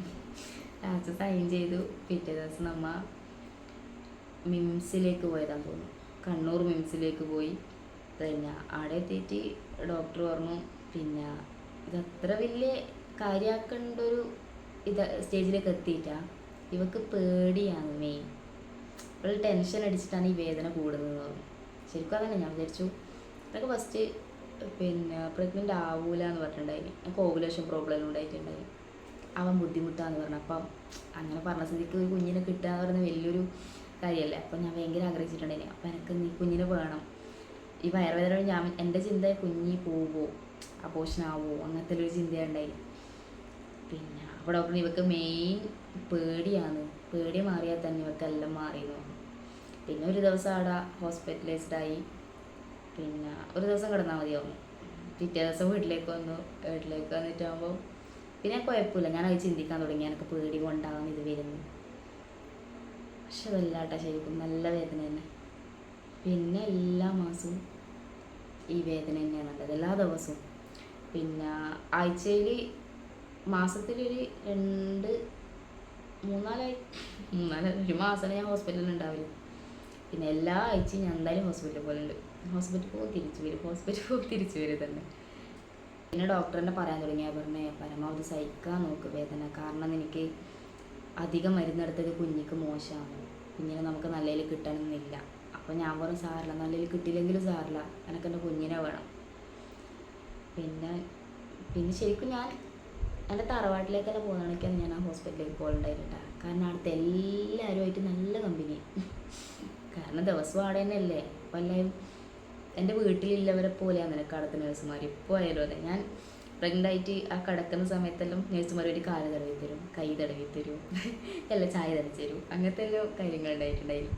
പിന്നെ എനിക്ക് ചെക്കപ്പിന് പോയപ്പോൾ ഡോക്ടർ പറഞ്ഞേ ഓപ്പറേറ്റ് ചെയ്യുന്ന കുഞ്ഞിനാന്ന് ചോദിച്ചു. അപ്പോൾ ഞാൻ പറഞ്ഞില്ല, എനിക്ക് സുഖപ്രസവം തന്നെ വേണം, എനിക്ക് നോർമൽ ഡെലിവറി മതി, എനിക്ക് ഓപ്പറേഷൻ വേണ്ടാന്ന്. അപ്പോൾ ഡോക്ടർ എന്നാൽ ശരി, എന്നാൽ പിന്നെ ഓപ്പറേഷൻ വേണമെന്നുണ്ടെങ്കിൽ നീ 11-ാം തീയതി വരണം, ഒക്ടോബർ 11-ന് വരണം, അല്ലെങ്കിൽ സുഖപ്രസവം ആണെങ്കിൽ 16 വരെ വെയിറ്റ് ചെയ്യാമെന്ന് പറഞ്ഞു. ഞാൻ പറഞ്ഞു ഓക്കെ, 16 വരെ വെയിറ്റ് ചെയ്യാം. ശരിക്കും ഞാൻ 10 മാസവും എൻ്റെ വീട്ടിൽ തന്നെ നിന്നിട്ടുണ്ടായിരുന്നു കേട്ടോ. എനിക്ക് ശരിക്കും അപ്പോളിൻ്റെ വീട്ടിൽ പോകുമ്പോൾ വയറുവേദന വരും. അപ്പോൾ ഡോക്ടർ പറഞ്ഞു ക്ലൈമറ്റ് മാറുന്നത് കൊണ്ടാണത്, അടുത്തയാടൊക്കെ ഛർദിയും വയറുവേദന വരും, തിരിച്ചിങ്ങോട്ട് തന്നെ വരും. ഞാൻ ഗർഭകാലത്ത് ഏറ്റവും കൂടുതൽ നിൽക്കാൻ ആടെയാണ് നിൽക്കാൻ ആഗ്രഹിച്ചിട്ടുണ്ടായിരുന്നു, പക്ഷെ എനിക്ക് പറ്റിയിട്ട. എനിക്ക് ആടെ നിൽക്കണം തന്നെ ആഗ്രഹം ഉണ്ടായിരുന്നു. പിന്നെ ഇടനായിപ്പോയി, എൻ്റെ വീട്ടിൽ തന്നെ ആയിപ്പോയി. പിന്നെ ഒരു ദിവസം പിന്നെ ഒക്ടോബർ 10-ന് ചെക്കപ്പിന് പോകാൻ പറഞ്ഞു. ചെക്കപ്പിന് പോയിട്ട് നോക്കുമ്പോൾ ഡോക്ടർ പറയുന്നത് ഓപ്പൺ ആയിട്ടുണ്ടെങ്കിൽ നീ വീട്ടിലേക്ക് പോകണ്ട, അഡ്മിറ്റ് ആയിക്കോ, പിന്നെ ഇന്നോ നാളെയോ ഡെലിവറി ഉണ്ടാവുന്നുള്ളൂ. ഉടനെ ഷോക്കായി പോയിട്ട് എനിക്ക് ഒന്നും പ്രതീക്ഷിക്കാണ്ട് ഇനിയും ദിവസങ്ങൾ ഉണ്ടല്ലോ എന്നുള്ളൊരു പ്രതീക്ഷയിൽ വന്നേലേ. ലേബർ റൂമിൽ കൊണ്ടുപോയിട്ട് വയറെല്ലാം കഴുകി കഴുകിയിട്ടാകുമ്പോൾ മെല്ലെ മെല്ലെ പെയിൻ വരാൻ തുടങ്ങി നമുക്ക്. പിന്നെ എല്ലാവരും വന്നു വീട്ടിൽ നിന്ന്, അപ്പോൻ്റെ അമ്മയും വന്നു, എൻ്റെ അമ്മയും വന്നു, വല്യമ്മയും ഏട്ടന്മാരും എല്ലാവരും. ഹോസ്പിറ്റലിൽ എൻ്റെ ആളായിട്ട് തന്നെ ഉറങ്ങിയിട്ടുണ്ടായിരുന്നു കേട്ടോ. വന്നിട്ട് പിന്നെ ഒരു ഉച്ചയാകുമ്പം എനിക്ക് വേദന വരാൻ തുടങ്ങി. ഫസ്റ്റൊന്നും ഞാൻ കരഞ്ഞിട്ടുണ്ടായിട്ടാ. നല്ല വേദന വരുമ്പോൾ ഞാൻ ജസ്റ്റ് ഒന്ന് ഈ ബെഡിൻ്റെ സൈഡിൽ മറ്റേ കമ്പിയില്ലേ ആ സാധനം പിടിച്ചിങ്ങനെ, ശരിക്കും അത് പൊട്ടിക്കുമെന്ന് വിചാരിച്ചിനി ഞാൻ. അങ്ങനെ ഞാൻ വെള്ളത്തിൽ പിടിച്ചിനി. ബാത്റൂമിൽ പോകുന്ന വരുന്നത് നല്ല വേദന വരുന്നു, ബാത്റൂമിൽ പോകുമ്പോൾ നല്ല വേദന വരുന്നുണ്ട്. പിന്നെ അപ്പോടെ പറഞ്ഞ് ഞാൻ വണ്ടിയിൽ പോയി കിടക്കാം, നിങ്ങൾ കിടന്നു. ഞാൻ വേണ്ട, നിങ്ങൾ എൻ്റെ അടുത്ത് തന്നെ വേണമെന്ന് പറഞ്ഞിട്ട് കുറേ കരഞ്ഞു. അപ്പോഴത്തെ എൻ്റെ അടുത്ത് തന്നെ കിടന്നു. ഡോക്ടർക്ക് വന്നിട്ട് PV ചെയ്തിട്ട് പറഞ്ഞു ആയിട്ടാവണത്രേ, നോക്കിയിട്ട് പോയി. പിന്നെ ഇടയ്ക്കിടയ്ക്ക് നേഴ്സ് വേണ്ടി ചെയ്യുന്നുണ്ട്, PV ചെയ്ത് ലേബർ റൂമിൽ കൊണ്ടുവന്ന് PV ചെയ്യുന്ന വരുന്നു. പിന്നെ നേഴ്സിനോട് പറഞ്ഞു നീ റൂമിൽ തന്നെ ലേബർ റൂമിൽ തന്നെ കിടന്നു, റൂമിലേക്ക് പോകണ്ടെന്ന് പറഞ്ഞു. ഞാൻ പറയില്ല, ഞാൻ റൂമിലേക്ക് പോകുന്നു, ഞാൻ എൻ്റെ ടൈമാവും വന്നോളൂ എന്ന് പറഞ്ഞു. പിന്നെ കുറച്ച് കഴിയുമ്പോൾ പിന്നെ നല്ല പെയിൻ വന്നു, കരയാൻ തുടങ്ങി. വൈകുന്നേരമല്ല, ഒരു 7-8 മണിയാകുമ്പോൾ കരയാൻ തുടങ്ങി രാത്രി. ഞാൻ പറഞ്ഞാൽ സഹിക്കാൻ പറ്റുന്നില്ല, എനിക്ക് നല്ല പെയിൻ ഉണ്ട് എന്ന് പറഞ്ഞു.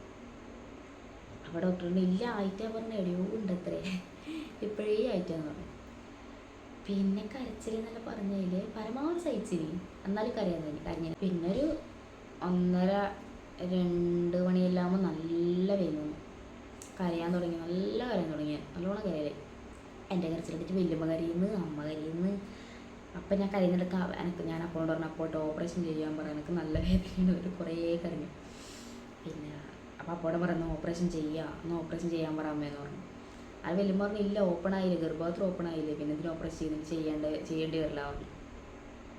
പിന്നീട് 4 മണിയെല്ലാം ആകുമ്പം സിസ്റ്റർ പറഞ്ഞു ലേബർ റൂമിലേക്ക് വന്നോ, ലേബർ റൂമിൽ പോവാം, നമുക്ക് ഒരു 7 സെൻറ്റിമീറ്ററോളം ഓപ്പൺ ആയി എന്ന് പറഞ്ഞു.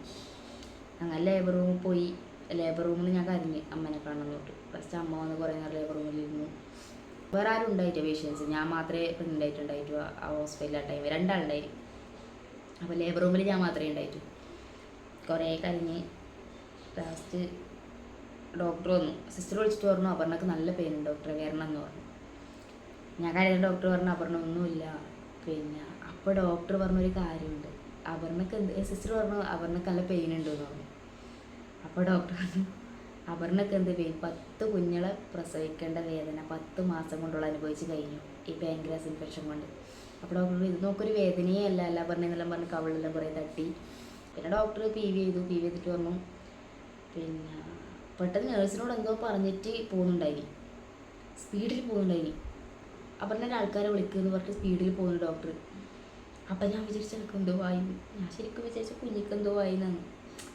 PV ചെയ്തിട്ട് പെട്ടെന്ന് പോകുമ്പം ഞാൻ പെട്ടെന്ന് പേടിച്ചു പോയി. അപ്പം സിസ്റ്റർ ഉണ്ട്, ഫോൺ വിളിച്ചിട്ട് പറഞ്ഞ് പെട്ടെന്ന് വരണം, പിന്നെ ഹോസ്പിറ്റലിൽ പെട്ടെന്ന് വരണം എന്നെല്ലാം പറയുന്നുണ്ട്. നാസർ ഡോക്ടർ ഒരു പേഷ്യൻ്റ് അത് പറയുന്നത് ഞാൻ കേട്ടു. പിന്നെ ഞാൻ കരയാൻ തുടങ്ങി, അതിൻ്റെ ടെൻഷൻ കൂടി. സിസ്റ്ററോട് ടെൻഷൻ അടിച്ചുകൂടാ, BP കൂടുന്ന അങ്ങനെ എന്തോ പറഞ്ഞു. ശരിക്കും എനിക്ക് ഓർമ്മയില്ല, ശരിക്കും ആ സമയത്ത് ആ കരഞ്ഞിട്ടില്ല, ഒരു ബോധം അതില്ല. ആ സിസ്റ്ററോട് ചോദിച്ചു എന്ത് സംഭവം എന്ന് ചോദിച്ചു. അപ്പോൾ പറഞ്ഞു പിന്നെ ഓപ്പറേഷൻ വേണം, പിന്നെ സുഖപ്രസവം നടക്കൂലെന്ന് പറഞ്ഞു. എന്ത് ചോദിച്ചു. അപ്പോൾ പറഞ്ഞു കുഞ്ഞ് ജാമായിട്ടാണ് ഇല്ലത്, പിന്നെ ഗർഭാകൃതം തടിപ്പ് വന്നിട്ടുണ്ടെന്ന് പറഞ്ഞു. അപ്പം നല്ല പേടി വന്നു. പിന്നെ വേഗം മാറ്റി, ഓപ്പറേഷൻ റൂമിലേക്ക് മാറ്റി, അല്ല ഓപ്പറേഷൻ ചെയ്യാൻ വേണ്ടിയിട്ട് മാറ്റി. അപ്പോൾ ഡോക്ടർ അവരോട് പറഞ്ഞു ഇങ്ങനെ ഓപ്പറേഷൻ വേണം, ഒന്ന് ചെയ്യേണ്ടതെന്ന് വെച്ചു. അപ്പോൾ അപ്പോടെ പറഞ്ഞു ഇല്ല ഓപ്പറേഷൻ വേണ്ട, സുഖപ്രസവനാക്കി തരും. അപ്പോൾ ഡോക്ടർ പറഞ്ഞു സുഖപ്രസവമാണെങ്കിൽ അപർണക്ക് ബ്ലീഡിങ് നിൽക്കില്ല, ചിലപ്പം കിട്ടണം എന്നില്ല എന്ന് പറഞ്ഞു. കുഞ്ഞിനെ കിട്ടിയാലും അപർണയെ രക്ഷിക്കാൻ പറ്റണം എന്നില്ല എന്ന് പറഞ്ഞു. അപ്പോൾ നല്ല പടി. അപ്പോൾ വേണ്ട സുഖപ്രസവം വേണ്ട, ഓപ്പറേഷൻ മതി എന്ന് പറഞ്ഞിട്ട് വേഗം ഒപ്പിട്ട് കൊടുത്തു. പിന്നെ കുറേ നേരം കിടന്നു. അനസ്തേഷ്യയുടെ ഡോക്ടർ വന്നു. അനസ്തേഷ്യയുടെ ഡോക്ടർ പുറത്തുനിന്ന് വരുന്ന ഡോക്ടറാണെന്ന് തോന്നുന്നു. ആ ഡോക്ടർ വന്നിട്ടാകുമ്പം ശരിക്കും എല്ലാവരും പറഞ്ഞ് പേടിപ്പിച്ചൊരു കാര്യമാണ് കേട്ടോ ഈ അനസ്തേഷ്യ. ഞാൻ ഫോണിലായാലും കണ്ടൊരു കാര്യമാണ് ഈ അനസ്തേഷ്യ എന്ന് പറയുന്നത്. അപ്പോൾ എല്ലാവരും അതിൻ്റെ വേദന അത് വേദന എന്നെല്ലാം പറഞ്ഞു. പക്ഷെ എനിക്കതൊരു പെയിനായിട്ട് തോന്നിയിട്ട. പെയിൻ എന്ന് പറയുന്നത് ശരിക്കും നമ്മളിങ്ങനെ വളച്ചൊടിക്കും, ഈ പുറത്ത് വെക്കുന്നതല്ലേ, നടുവിന് വെക്കുന്നതല്ലേ, വളക്കുമ്പോൾ ഈ വയറും നമ്മളെ കാലും തമ്മിൽ മുട്ടും. അപ്പോൾ ആ ഒരു പെയിൻ അല്ലാതെ എനിക്ക് ഇഞ്ചക്ഷൻ വെക്കുന്ന അനസ്തേഷ്യ അങ്ങനത്തെ ഒരു പെയിൻ എനിക്ക് ഉണ്ടായിട്ടാ. ചിലപ്പോൾ ഈ വയറുവേദന സഹിക്കുന്നതുകൊണ്ടായിരിക്കും. പിന്നെ എനിക്ക് നല്ല വേദന ഞാൻ ഡോക്ടറോട് പറഞ്ഞു. അപ്പോൾ എനിക്ക് തിരിയുന്നില്ല ഇത് ഏത് വേദനയാണ്, പാൻക്രിയാസിൻ്റെ വേദനയാണോ പ്രസവ വേദനയാണെന്ന് എനിക്ക് ശരിക്കും മനസ്സിലാക്കാൻ പറ്റും. പെയിൻ തുടങ്ങിയാലേ എനിക്കത് മനസ്സിലായിട്ടാ കേട്ടോ. എനിക്കത് പാൻക്രിയാസിൻ്റെ ആണോ അത് ശരിക്കും എനിക്കത് തിരിഞ്ഞിട്ട. പിന്നെ ഞാൻ അനസ്തേഷ്യയെല്ലാം കഴിഞ്ഞിട്ട് ആ ഡോക്ടറോട് കുറേ സംസാരിച്ചു. അപ്പോൾ ഒരു ആശ്വാസം ഡോക്ടർ എന്തെല്ലോ ചോദിച്ചതിനോട്. പിന്നെ ഞാൻ കരയുന്നത് ശരിക്കും എല്ലാവരും ലേബർ റൂമിൽ നിന്ന് ഭർത്താവിനെ കാണണമെന്ന് പറഞ്ഞിട്ട് കരയുന്നത് ഞാൻ കുറേ കണ്ടിച്ചതുകൊണ്ട് ഞാൻ ശരിക്കും എൻ്റെ ഡോക്ടറെ കാണാനാണ് കഴിഞ്ഞു കേട്ടാ. ഞാൻ സിസ്റ്ററിനോട് പറഞ്ഞു അയ്യോ എൻ്റെ ഡോക്ടറെ വിളിക്കാനൊക്കെ ഡോക്ടറിനെ ഇപ്പം എന്നെ കാണണം. അപ്പോൾ നേഴ്സ് പറഞ്ഞു എനിക്ക് എൻ്റെ ഭർത്താവിനെ കണ്ടു. ഞാൻ പറഞ്ഞു വേണ്ട എനിക്ക് എൻ്റെ ഡോക്ടർ എന്നെ കണ്ടാൽ മതി. ഞാൻ കുറേ കരഞ്ഞു. ലാസ്റ്റ് ഡോക്ടർ വേണ്ടി പറഞ്ഞാൽ കുഴപ്പമൊന്നുമില്ല, കുഞ്ഞിനെ എപ്പോൾ എടുക്കുന്നുണ്ടാകും പറഞ്ഞു, കുറേ ആശ്വസിപ്പിച്ചു. കുറേ കഴിയുമ്പോൾ ഇങ്ങനെ ഭൂമി കുലുങ്ങുന്ന എനിക്ക് ഫുള്ള് കുലുങ്ങുന്നുണ്ട്. അപ്പോൾ ശരിക്കും കുഞ്ഞിനെ എടുക്കുന്നതിൻ്റെ ഒരു അനക്കായിരിക്കും. ഞാനിങ്ങനെ കുലുങ്ങുന്നുണ്ട്. കുറച്ച് ഡോക്ടർ ഇങ്ങനെ എടുത്തിട്ട് എൻ്റെ മേത്തേക്ക് വെച്ചത്. എന്നിട്ട് പറഞ്ഞേ ആൺകുട്ടിയാന്ന് കേട്ടാന്ന് പറഞ്ഞു. അപ്പം എനിക്കുണ്ടായൊരു സന്തോഷമല്ല ശരിക്കും സങ്കടം. പിന്നെ ഡോക്ടറോട് ഞാൻ പറഞ്ഞു കുഞ്ഞിനൊന്നുകൂടി കാണിക്കുമെന്ന് ചോദിച്ചു. കാരണം എന്ന് ഞാൻ വിചാരിച്ചു ഈ മരുന്ന് കുറേ കയറിയതല്ലേ, ഇഞ്ചക്ഷനും മരുന്നും കുറേ കഴിച്ചു. 10 മാസം ഇതില്ലാണ്ട് എനിക്കൊരു ജീവിതം ഉണ്ടായിട്ടല്ലോ. അപ്പം ഞാൻ വിചാരിച്ചു കുഞ്ഞിനൊന്ന് കാണിക്കുക, എന്തെങ്കിലും ഒരു കാലിനോ കൈക്കോ, എനിക്ക് അതാണ് ടെൻഷൻ ഉണ്ടായത്. ഞാൻ ശരിക്കും കുഞ്ഞിൻ്റെ കണ്ണും മൂക്കും കൈയും കാലും ശരിക്കും ഞാൻ നോക്കി എന്തെങ്കിലും ഒരു കുറവുണ്ടോ. അപ്പോൾ ഒന്നുമില്ല കേട്ടാ. നല്ല വെളുത്ത് തുടുത്ത സുന്ദര കുട്ടപ്പനായിട്ട് ഇങ്ങനെ വെച്ചതിന് മേത്തേക്ക് എനിക്ക് സന്തോഷമായി. ഇപ്പം ഞാൻ പറഞ്ഞു അപ്പോൻ്റെ കൈമന്നെ കുഞ്ഞിനെ കൊടുക്കണം, വേറെ ആരും കൈമ കൊടുക്കാൻ പാടില്ല പറഞ്ഞു. അവിടെ പറഞ്ഞു ഓക്കെ. പിന്നെ എനിക്ക് ഓർമ്മയില്ല കേട്ടോ. പിന്നെ ഞാൻ കണ്ണ് തുറക്കുന്നത് രാവിലെ 6:42 ഞാൻ പ്രസവിക്കുന്നത്. പിന്നെ കണ്ണ് തുറക്കുമ്പോൾ വൈകുന്നേരം 5:30 തോന്നുന്നു. ഞാൻ കവിളിൽ ഇങ്ങനെ തട്ടുന്നുണ്ട്. ഞാൻ കണ്ണ് തുറക്കുമ്പോൾ എൻ്റെ ഡോക്ടറാണ്. എന്നിട്ട് തലയിലിങ്ങനെ തടയിട്ട് പറഞ്ഞ വേദനയുണ്ടാ അങ്ങനെ ഇങ്ങനെ എല്ലാം ചോദിച്ചു. നമ്മൾ കുഴപ്പമില്ല ഡോക്ടർ ഇപ്പോൾ ഓക്കെ ആണെന്ന് പറഞ്ഞു. അപ്പം സിസ്റ്റർ കുഞ്ഞിനെയും കൊണ്ട് വന്നു. കുഞ്ഞിക്ക് പാൽ കൊടുക്കാൻ വന്നു. പാൽ കൊടുത്തിട്ട് കൊണ്ടുപോയി. അപ്പം ഞാൻ പറഞ്ഞു എന്നെ ഇപ്പോഴേ വിടൂല ചോദിച്ചു. അപ്പോൾ നിന്നെ രാത്രി ആകുമ്പോൾ ഫ്രഷ് ആയിട്ട് അങ്ങോട്ടേക്ക് വിടുമെന്ന് പറഞ്ഞു. അപ്പോൾ സിസ്റ്റർ പറഞ്ഞു നിന്നെ കാണാൻ ഒരാൾ പുറത്ത് നിൽക്കുന്നുണ്ട് കേട്ടോ. ഡെലിവറി കഴിഞ്ഞത് മുതൽ ആ പുറത്ത് നിൽക്കുന്നത് അന്ന് ലേബർ റൂമിൽ പോകാൻ പറഞ്ഞിട്ട് പോകുന്നില്ല, ഫുഡ് കഴിക്കാൻ പോകാൻ പറഞ്ഞിട്ട് പോകുന്നില്ല. ഞാൻ ചോദിച്ചാൽ അമ്മയായിരിക്കും അല്ലേട്ടാ, അപ്പുവേട്ടനായിരുന്നു. അപ്പുവേട്ടൻ ശരിക്കും പുറത്തന്നെ നിന്ന് തന്നെ കാണാൻ വേണ്ടിയിട്ട്. എനിക്ക് കുഞ്ഞിനല്ല കോളയാണ് കാണേണ്ടതെന്ന് പറഞ്ഞിട്ട് പുറത്തന്നെ നിന്ന്. പിന്നെ എനിക്ക് ഭയങ്കര സങ്കടമായി ഇത് കേട്ടിട്ട്. ഞാൻ പറഞ്ഞു ഒരിക്കലും എൻ്റെ ഉള്ളിലേക്ക് കയറ്റുമെന്ന് ചോദിച്ചു. അപ്പോൾ സിസ്റ്റർ പറഞ്ഞു ഇല്ല അങ്ങനെ കയറ്റാൻ പാടില്ല എന്ന് പറഞ്ഞു. ഞാൻ പറഞ്ഞു ഡോക്ടറോട് ഞാൻ പറഞ്ഞ ഡോക്ടർക്ക് ഒരിക്കൽ കയറ്റുമോ പ്ലീസ് എന്ന് പറഞ്ഞു. അപ്പോൾ അപ്പോട്ടൻ ചിന്തിക്കുന്നത് ഞാനൊന്ന് കഴിക്കാണ്ടെല്ലാം കിടക്കുന്നില്ല, ഞാനും ഒന്ന് കഴിക്കാണ്ട് കഴിയുന്നില്ല, അങ്ങനെല്ലാം ചിന്തിക്കുന്നു. ലാസ്റ്റ് സിസ്റ്റർ സമ്മതിച്ചിട്ട് ആളുള്ളിലേക്ക് വന്നു. ഞാനപ്പോൾ ഉറങ്ങുന്നുണ്ടായിരുന്നു. പിന്നെ ആവേനാക്കുന്നുണ്ട് എന്നെ.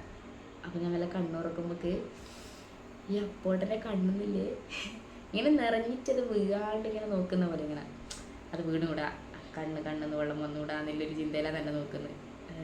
എങ്ങനെയുണ്ട് എന്നെല്ലാം ചോദിക്കുന്നത്. ശരിക്കും എനിക്ക് അപ്പോടെ കണ്ടപ്പോൾ ഭയങ്കര സന്തോഷമായി സങ്കടമായി. ആൾ കരയുന്നപ്പോൾ എനിക്ക് ഭയങ്കര സങ്കടമായി പോയിട്ട്. അപ്പോൾ സിസ്റ്ററിനാ മതി മതി മതി ബാക്കി റൂമിൽ പോയിട്ട് സംസാരിക്കാൻ അതെല്ലാം പറഞ്ഞു. പിന്നെ ഒരു 8:30 ആകുമ്പോൾ പിന്നെ എന്നെ റൂമിലേക്ക് മാറ്റി. ശരിക്കും ആ ഫസ്റ്റ് സ്റ്റെപ്പില്ലേ, സിസേറിയൻ കഴിഞ്ഞിട്ടില്ലേ, എൻ്റെ അമ്മോ എനിക്കത് ഇപ്പോൾ ഓർക്കാൻ പറ്റുന്നില്ല. ബെഡിന്ന് കാലെടുത്ത് കുത്തുപ്പില്ലേ, ശരിക്കും ഇങ്ങനെ തളർന്ന് അരക്ക് താഴേക്ക് ശേഷിയില്ലാത്തവരില്ലേ, അതുപോലെ ഇങ്ങനെ എനിക്കെൻ്റെ കാലിന് എന്തെങ്കിലും ആയിപ്പോയോ, ഞാൻ അങ്ങനെ ചിന്തിച്ചു. ശരിക്കും എൻ്റെ കാലിന് എന്തെങ്കിലും ആയിപ്പോയോ മേനി, പ്രസവത്തിൽ എന്തെങ്കിലും ആയ. അപ്പോൾ ലാസ്റ്റ് വീൽ ചെയറിൽ ഉന്തിക്കൊണ്ടുപോയി റൂമിൽ. അപ്പോൾ സിസ്റ്ററോട് പിടിക്കൊന്നും മടോളം ഒറ്റക്കനെ ഇരിക്കട്ടോ. ഞങ്ങൾ ഒറ്റയ്ക്ക് ഇരുന്നു. റൂമിൻ്റെ അടുത്ത് ഞാൻ ശരിക്കും കുഞ്ഞിനെ കാണുന്നു കേട്ടോ. എൻ്റെ കുഞ്ഞിനെ കണ്ട് ഇപ്പോൾ എനിക്ക് ഭയങ്കര സന്തോഷമായി. എല്ലാവരും കുഞ്ഞിൻ്റെ അടുത്ത് കളിപ്പിക്കുന്ന കാണുമ്പോൾ ഭയങ്കര സന്തോഷമായി. കിട്ടുമെന്ന് വിചാരിച്ചൊരു കുഞ്ഞല്ല അതെനിക്ക്. അതെനിക്കിപ്പോൾ എൻ്റെ മോനോട് ആ ഒരു ഇതെനക്കുണ്ട്. ശരിക്കും നമുക്ക് കിട്ടുമെന്ന് വിചാരിച്ചു. ഞാൻ വിചാരിച്ചു കിട്ടുന്നുണ്ടെങ്കിൽ തന്നെ എന്തെങ്കിലും ഒരു കുറവോടെ കിട്ടുമെന്ന് ഞാൻ പ്രതീക്ഷിച്ചിട്ടുണ്ടായിരുന്നു. ഞാൻ ശരിക്കും അങ്ങനെ വിചാരിച്ചില്ല, എനിക്ക് എന്തെങ്കിലും ഒരു കുറവോടെ കുഞ്ഞിനെ കിട്ടും, ഒരു പൂർണ്ണ രൂപത്തിനൊക്കെ കിട്ടൂല എന്ന് തന്നെ ഞാൻ ചിന്തിച്ചിനി. ഒരു 4 ദിവസം കഴിയുമ്പോൾ വീട്ടിലേക്ക് പോകാമെന്ന് പറഞ്ഞു. അങ്ങനെ വീട്ടിലേക്ക് വന്നു. ഞാൻ വിചാരിച്ച ആ പ്രസവത്തോടെ എൻ്റെ വേദന തീർന്നു എന്നാണ് കേട്ടോ. പക്ഷെ ഇപ്പോൾ എൻ്റെ ഡെലിവറി കഴിഞ്ഞിട്ട് 2.5-3 വർഷമാവലേ. ഇപ്പോൾ എനിക്ക് ആ പെയിനുണ്ട്. പെയിൻ എന്ന് പറയുന്നത് ഈ ഞാൻ ഫസ്റ്റ് പറഞ്ഞ പോലെ പച്ചരി ഫുഡോ അല്ലെങ്കിൽ ആപ്പിള് അങ്ങനെ എന്തെങ്കിലും പിടിക്കാത്ത എന്തെങ്കിലും ഉണ്ടാവും, പിന്നെ അത് കഴിക്കുമ്പോൾ എനിക്ക് ഈ വേദന വരും. പിന്നെ ഈ ഛർദ്ദിച്ചാൽ ചിലപ്പോൾ എന്തെങ്കിലും ഫുഡിൻ്റെ ഒരു പ്രോബ്ലം കൊണ്ട് ഛർദ്ദി വന്നിട്ടുണ്ടെങ്കിൽ എനിക്ക് ആ വേദന വരും. ഛർദ്ദിച്ചിട്ടുണ്ടെങ്കിൽ എന്തായാലും എനിക്ക് ആ വേദന വരും. എനിക്കും ആ സമയത്ത് ഈ ഛർദ്ദിക്കുമ്പോഴേ സാധാ ഛർദ്ദിയല്ല, ഒരു റെഡ് കളറിലൊരു വെള്ളമില്ലേ, അതാ ശരിക്കും ഛർദ്ദി. അതാ ഭയങ്കര പെടുന്ന ശരിക്കും ബ്ലഡ് എന്നാണ് വിചാരിക്കുന്നത്. അപ്പം പാൻക്രിയാസിൻ്റെത് അങ്ങനെ ഉണ്ടാവില്ലെന്ന് പിന്നെ ഞാൻ അറിയുന്നുണ്ട്. ആ ഛർദ്ദിക്കുന്നത് പാൻക്രിയാസിൻ്റെത് ആ കളറിലാണ് പിന്നെ ഛർദ്ദി വരലെന്ന് ഞാൻ പിന്നെയാണ് അറിയുന്നത്. ഇപ്പോൾ എന്നെ അങ്ങനെ ഹോസ്പിറ്റലിൽ കൊണ്ടുപോയിട്ട് ഇടയ്ക്കിടയ്ക്ക് ഈ വേദന കാരണം ഇപ്പം ഞാൻ പാൻക്രിയാസിൻ്റെ ടാബ്ലറ്റ് കഴിച്ചുകൊണ്ടിരിക്കുകയാണ് ആ വേദന കൊണ്ടിട്ട്. അപ്പം എനിക്ക് തോന്നുന്നു എന്നെ വീട്ടിലേക്ക് ഈ വേദന പോകില്ല എന്നാണ്. ശരിക്കും ഈ 10 മാസം ഞാൻ ഫുഡ് കഴിച്ചിട്ട. അതാണ് എനിക്കിപ്പോൾ പിന്നെ അത് ഏറ്റവും കൂടുതൽ ബാധിച്ചിട്ടില്ല എൻ്റെ കുഞ്ഞിനെയാണ് കേട്ടോ. ഫുഡ് കഴിക്കാത്തതിൻ്റെ മരുന്നിൻ്റെ ഇതെല്ലാം ബാധിച്ചിട്ടില്ല എൻ്റെ കുഞ്ഞിനെയാണ്. 2.5 വയസ്സായെങ്കിലും ഇപ്പം എല്ലാം ചോദിക്കും, ഒന്നും തിന്നാൻ കൊടുക്കയില്ലേ, തിന്നലില്ലേ, അങ്ങനെല്ലാം ചോദിക്കട്ടെ. ശരിക്കും മെലിഞ്ഞിട്ടാണ്. എൻ്റെ വീഡിയോസെല്ലാം നോക്കിയാൽ നിങ്ങൾക്ക് അറിയാമായിരിക്കും. അപ്പം എല്ലാവരോടും എനിക്ക് ഈ കഥ ഇങ്ങനെ പറഞ്ഞുകൊണ്ട് നടക്കാൻ പറ്റൂലല്ല. കുഞ്ഞി ഇതുകൊണ്ടാണ് ഫുഡ് കിട്ടിയിട്ട് വയറ്റിലുണ്ടാകും, ഫുഡ് കിട്ടിയില്ല, വെറും ഗ്ലൂക്കോസിൽ. ശരിക്കും ആ ഹോസ്പിറ്റലിലത്തെ നഴ്സുമാർ ഇവനെ ഗ്ലൂക്കോ ബേബി എന്ന് വിളിക്കലുണ്ടാ. ഗ്ലൂക്കോ ബേബി എന്ന് വിളിക്കും. ശരിക്കും ഗ്ലൂക്കോസ് മാത്രം കഴിച്ചിട്ടുണ്ടായ ഒരു കുഞ്ഞാണത്. ഒരു ഫുഡ് എന്ന് പറഞ്ഞാൽ ഒരു ഫുഡും കഴിച്ചിട്ട് കഞ്ഞി എപ്പം കുറച്ച് കഞ്ഞി കിട്ടിയാലായി, അതന്നെ ഫുഡ്. ശരിക്കും ഗ്ലൂക്കോസ് തന്നെ, ഗ്ലൂക്കോസ് കയറ്റിയിട്ട് കിട്ടിയ കുഞ്ഞാണത്. എനിക്ക് ഈ മെഡിസിൻസ് എന്നെയും കുറേ ബാധിച്ചിട്ടുണ്ട്. എൻ്റെ മുടി കൊഴിയുന്നത് ഞാൻ വിചാരിച്ചു ഡെലിവറിക്ക് ശേഷം എല്ലാവർക്കും ഉണ്ടാവുന്നില്ലേ, അതായിരിക്കും. പിന്നെ കാണിച്ചപ്പോൾ പറഞ്ഞു മെഡിസിൻ എടുത്തിനോ എന്ന് ചോദിച്ചാൽ ഞാൻ പറഞ്ഞാൽ കുറേ മെഡിസിൻ എടുത്തിട്ടുണ്ട്, അതിൻ്റെതാണ് ഈ മുടി കൊഴിച്ചില്ലെന്ന് പറഞ്ഞു കേട്ടോ. ഇതായിപ്പം ഞാൻ മുടി മുറിച്ചിട്ടേക്കത്, വളരാത്ത മുടി എന്തിനിങ്ങനെയാണെന്ന് വിചാരിച്ച് ഞാൻ ഇതിപ്പോൾ നല്ലോണം മുറിച്ചിട്ടുണ്ടായിരുന്നു. ഇപ്പം ആ ഒരവസ്ഥ ചിന്തിക്കുമ്പോഴേ ശരിക്കും ഞാനും എൻ്റെ അപ്പോഴൊന്നും ആർക്കും വരരുത് എന്ന് ആഗ്രഹിക്കുന്ന ഒരു കാര്യമാണിത്. ഈ ഒരു പാൻക്രിയാസ് ഇൻഫെക്ഷൻ വന്നാലും ഗർഭകാലത്ത് ആർക്കും വരരുത് ഞാൻ ആഗ്രഹിക്കുന്നുണ്ട് കേട്ടോ. അത് ശരിക്കും നിങ്ങൾക്ക് കേൾക്കുമ്പോൾ ഇപ്പോൾ ഒരു ചെറിയ വേദന, സാധാ ഒരു പെയിൻ ആയിരിക്കും അത്. പക്ഷെ അത് വന്നാലില്ലേ ശരിക്കും ഡെലിവറി കഴിഞ്ഞിട്ട് ഞാൻ മനസ്സിലാക്കുന്നത് പാൻക്രിയാസ് ഇൻഫെക്ഷൻ്റെ അടുത്ത് എത്തൂല ഈ പ്രസവ വേദന. കാരണം പ്രസവവേദനക്ക് ഒന്നുമല്ല. പ്രസവവേദന എന്ന് പറയുമ്പോൾ നോർമൽ ഡെലിവറി ആണെന്ന് പറഞ്ഞ് കുഞ്ഞിനെ കൈത്തുമ്പെന്നാണ് കിട്ടിയിട്ടാകുമ്പോൾ ഓപ്പറേഷൻ ചെയ്ത്. അപ്പോൾ ആ ഓപ്പറേഷൻ്റെ വേദനയും നോർമൽ ഡെലിവറിയുടെ വേദനയും ഞാൻ 2 സഹിച്ചിട്ടുണ്ടായി. അപ്പോൾ എനിക്ക് തോന്നുന്നു അത് വേദനയല്ല. ആ ഹോസ്പിറ്റൽ ഡോക്ടർ പറഞ്ഞതുപോലെ പ്രസവ വേദനയേക്കാൾ വലുതാണ് പാൻക്രിയാസ് ഇൻഫെക്ഷൻ്റെ വേദന. അതുകൊണ്ട് തന്നെ ഒരാൾക്കും ഇത് വരരുതെന്ന് ഞാൻ ആഗ്രഹിക്കുന്നുണ്ട്. ഞാൻ മാത്രമല്ല, ഇപ്പോൾ നമുക്കത് ചിന്തിക്കാനേ പറ്റില്ല. അപ്പോൾ ഇതിനിടയ്ക്ക് കൂടി എന്നോട് പറഞ്ഞില്ല വന്നത്തെ അവസ്ഥ അല്ലേ, ആർക്കും വരരുതെന്ന് ആഗ്രഹിക്കുന്നു. പിന്നെ മറക്കാൻ ആഗ്രഹിക്കുന്ന ഒരു കാര്യം കൂടിയാണ് കേട്ടത്. ഇപ്പോൾ അതൊക്കെ പറയുമ്പോൾ ഞാൻ പറയാം അപ്പോടെ വയറുവേദന എടുക്കുന്നത്, അപ്പോടെ ഭയങ്കര ടെൻഷനാവും. ഓ നീ അത് ഓർമ്മിപ്പിക്കല്ല വാവേ, അങ്ങനെ മരുന്ന് കഴിക്ക് വേഗം, അപ്പോടെ ഭയങ്കര പേടിയാണ്. അപ്പോൾ എനിക്ക് ദോശ കഴിക്കണം എന്ന് ഭയങ്കര ആഗ്രഹമാണ് കേട്ടോ.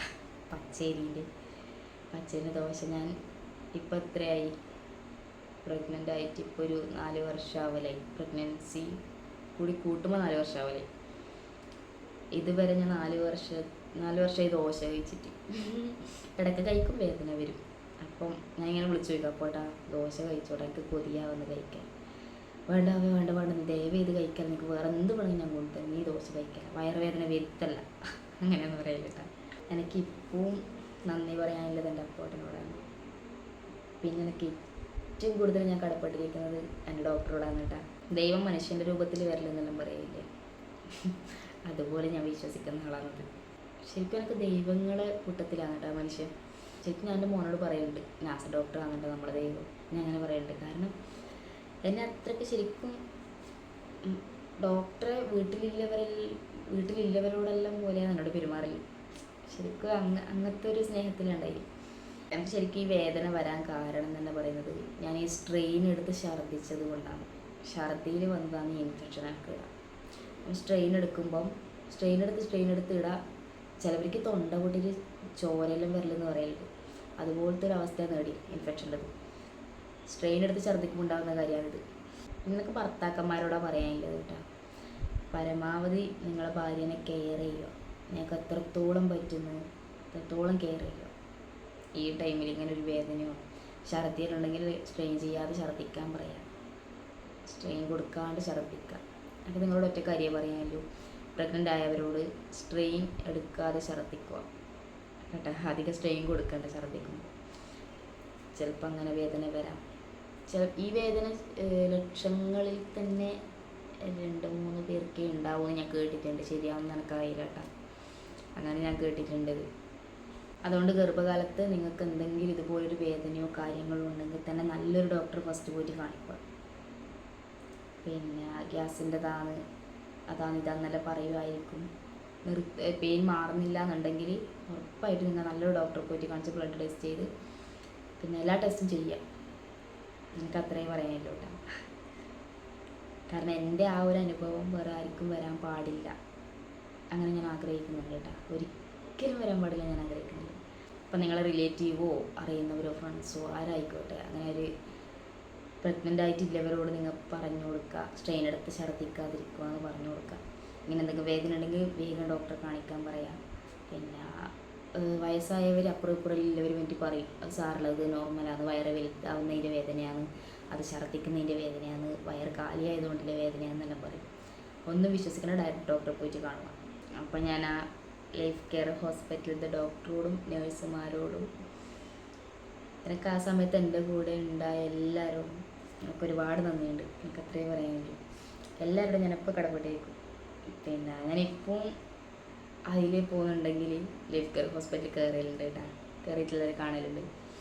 ശരിക്കും എൻ്റെ മോനോട് എല്ലാവരും പറയും, പിന്നെ നിൻ്റെ തറവാടാന്ന് കേട്ടോ, തറവാട്ടിലേക്ക് പോയിക്കോ. എൻ്റെ തറവാട് ലൈഫ് കെയർ ഹോസ്പിറ്റലാണെന്ന് എല്ലാവരും പറയുന്നുണ്ട്. കാരണം ഫുൾ ടൈം ആടെയാണെന്നില്ല, 10 മാസം അമ്മ വീട് പോലെയാണ് എൻ്റെ മോനത്. എനിക്ക് 10 മാസം ആടയിലുണ്ടായത്.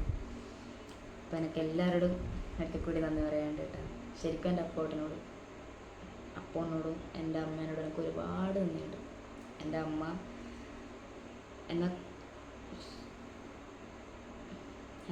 നല്ലോണം നോക്കിയിരുന്നു കേട്ടോ. ആ ഒരു 4-5 മാസം എൻ്റെ അമ്മയെ എന്നെ കുളിപ്പിക്കൽ, ചോറ് വാരിത്തരൽ. ശരിക്കും ഞാനിങ്ങനെ എന്ന് പറയാണ്ട് ശരിക്കും ഞാൻ ഇങ്ങനെ ഇങ്ങനെ ഇരിക്കും, ഇങ്ങനെ ആലോചിച്ചെനിക്ക് ഇങ്ങനെ ഇരിക്കും. അമ്മ ഇങ്ങനെ ചോറ് വാരിത്തരും, രാവിലെ ചായ തരും. ഇത് ഞാനൊന്നും അറിയില്ല, ഇങ്ങനെ ചവിട്ടൽ മാത്രം. പിന്നെ അമ്മേനെ മുഖം കഴുകി തരും, വായി എഴുതി തരും, കിടത്തും. ഇതെല്ലാം അങ്ങനത്തെ ഒരവസ്ഥയാണ് എനിക്കുണ്ടായിരുന്നു. അതുകൊണ്ട് അമ്മേനോട് ഞാൻ ഒരുപാട് നന്ദി പറയാൻ കേട്ടോ. ഇപ്പോൾ ഞാൻ കടപ്പെട്ടിട്ടുണ്ടാവും എല്ലാവരോടും. അപ്പോൾ ഓക്കെ ബൈ. ഇന്നത്തെ ഇത്രയും ഓക്കെ ബൈ.